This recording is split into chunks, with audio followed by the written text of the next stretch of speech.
Thank you very much. Or as President Obama would say, you're welcome.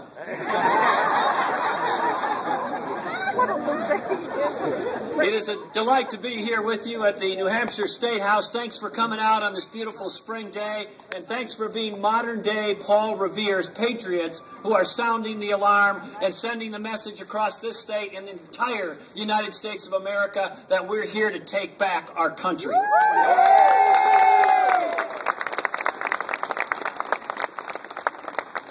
I want to talk to you today about restoring America's promise. And under this president, we have a country that's headed in the wrong direction. Have you had enough of $4 a gallon gas? Yes. Have you had enough of a federal government that is out of control? Yes. Have you had enough of big government and big unions and big bailout businesses scratching each other's back, asking you to get your wallet out to pay for their recklessness and stupidity? Yes. We're here today to send the message to them and to our fellow citizens across this country, and particularly to the big government, big unions, big business, what I'd call the triangle of greed, the bailout businesses, big government, big unions. Let's send them this message. Don't tread on me.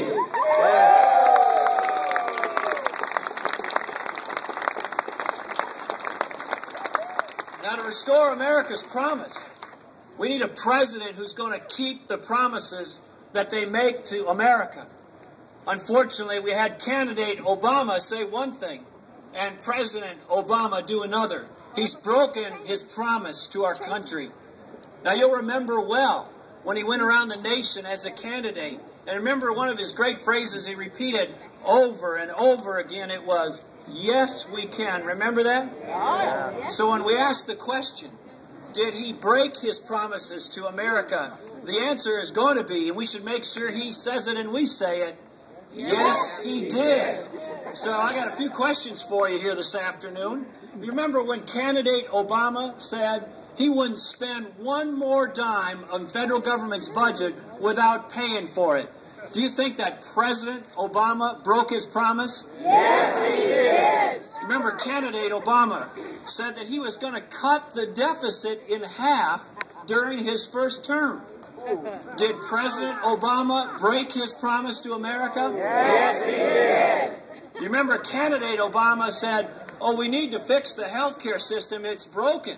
But he stood in Iowa and New Hampshire and other places and said he's going to focus on cost containment. He's going to bring costs down. He's going to do health care reform with the Republicans. And he opposed, as a candidate, the individual mandate.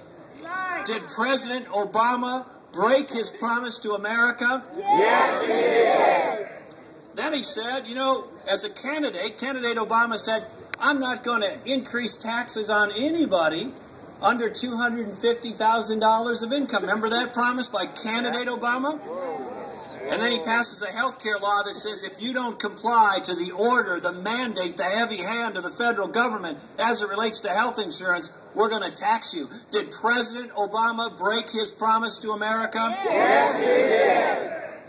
As a candidate, President Obama said, you know, it's really important that we pass the stimulus bill. That's what he said. And he said, I tell you, if we don't pass the stimulus bill, we could have unemployment higher than 8%. Did President Obama break his promise to America? Yes, he did. President Obama said as a candidate, you know, it's really important that we secure the border so we have immigration control and improve our national security. Did President Obama break his promise to America? Yes, he did. Just a couple of more. The list goes on and on, but I've only got so much time here as a speaker.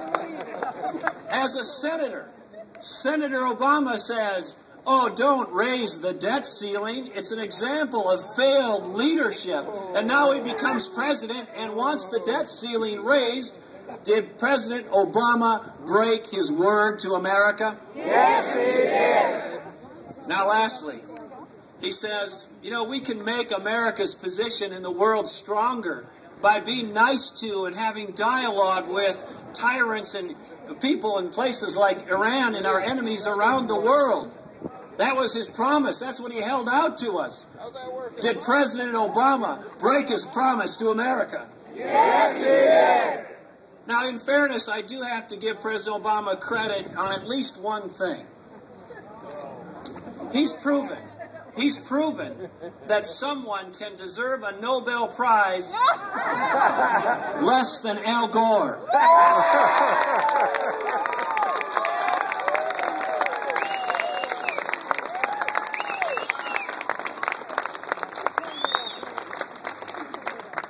Now, I know there's been a lot of talk about Donald Trump in the race in 2012, and I think he's exciting and successful, and we'll all have our ideas, but I think there is at least one thing that we should all adopt as an idea or a theme in his wording that we should send as a message to President Obama in 2012, and it's this: you're fired.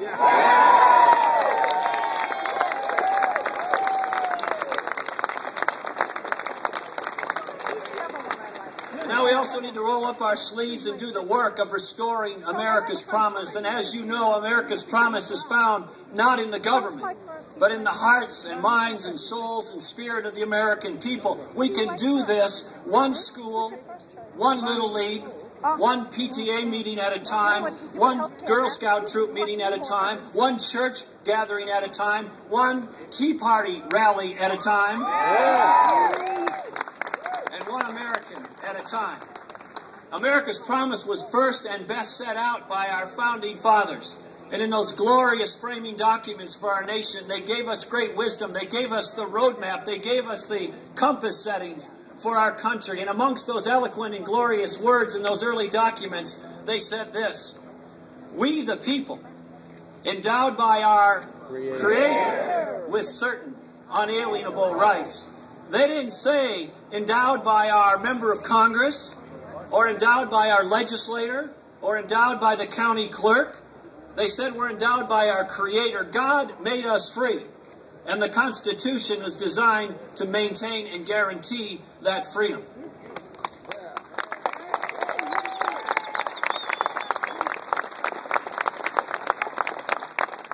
The Constitution wasn't written or designed to limit freedom. It was designed to limit government.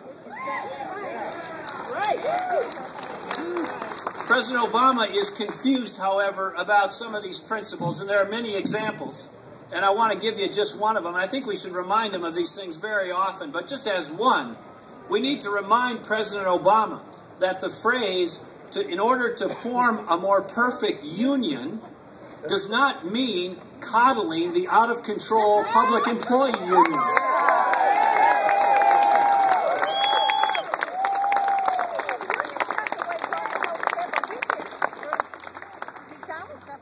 I'm not one to question his birth certificate, but when you look at his policies, I do wonder what planet he's from. We have to remind him and all the people who are the defenders of the status quo in Washington, D.C. and government, we the people tell the bureaucrats what to do. They don't tell us what to do.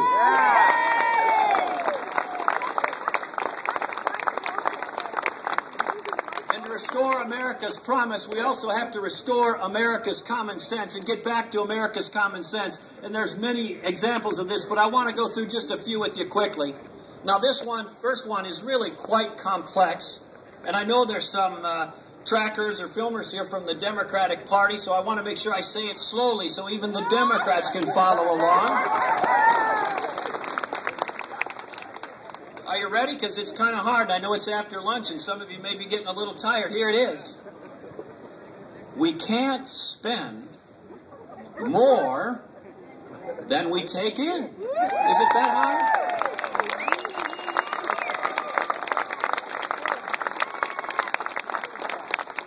You can't do it as a family. You can't do it as an individual. And we can't let the government do it anymore.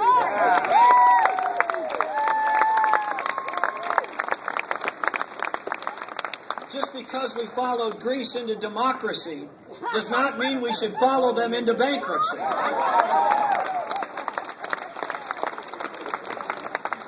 Now, I know there's some voices in the chattering class who say, oh, Governor, it's too hard. The interest groups are strong and the bureaucracy is tough, and the media sometimes doesn't give us a fair shake. Not the ones here, of course, today, but, you know, some of the other ones. Hey, look, tell me about hard. I mean, in Minnesota, one of the more liberal states in the country, the state that elected U.S. Senator Al Franken. We were able to move the needle. We cut spending. We cut taxes. We had market-based, not government-based health care reforms. We were the first state in the nation to offer performance pay for teachers statewide. We did pension reform and welfare reform and litigation reform and much, much more. My point is, and I don't mean to be immodest, if we can do it in Minnesota, as Frank Sinatra would sing about New York, we can do it anywhere.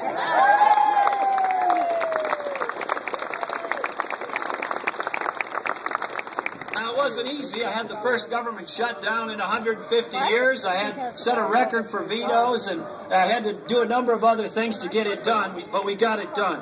Now, we need to make sure that we do what it takes to get it done at the federal level, and it starts with this. Let's make sure that we support an amendment to the Constitution to balance the budget.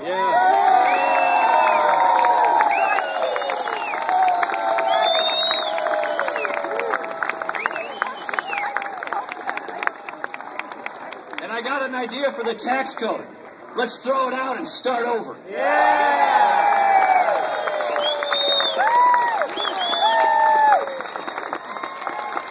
And then I got an idea for our members of Congress as it relates to their taxes. Let's make sure that every member of Congress is required under penalty of perjury to do their own tax returns without the help of an accountant, a lawyer, or tax specialist.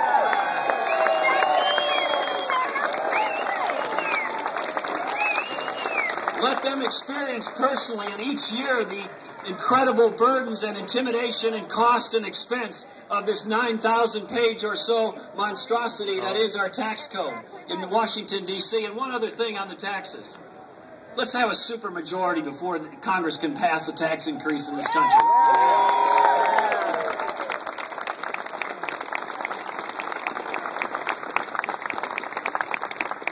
One other piece of common sense advice that we need to continue to push and bring forward. One of the main things that establishes and maintains the quality of life for our fellow citizens is whether they have a job or not.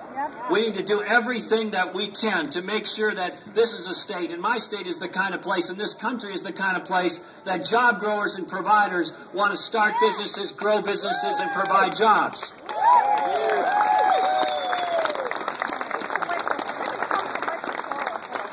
But if we want to best answer the question of how to do that, don't go ask the politicians, go ask the job providers. And what they tell us is, get the government off my back.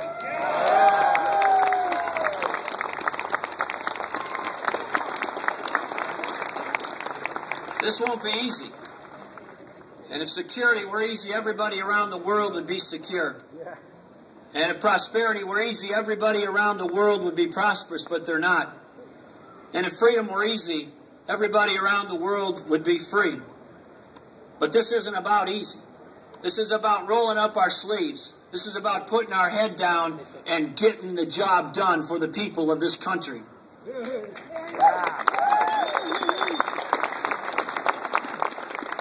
It's going to take extraordinary effort. It's going to take extraordinary commitment. But Valley Forge wasn't easy. Settling the West wasn't easy. Winning World War II wasn't easy. Going to the moon wasn't easy. But this is the United States of America. We are the American people. We are the greatest nation the world has ever known.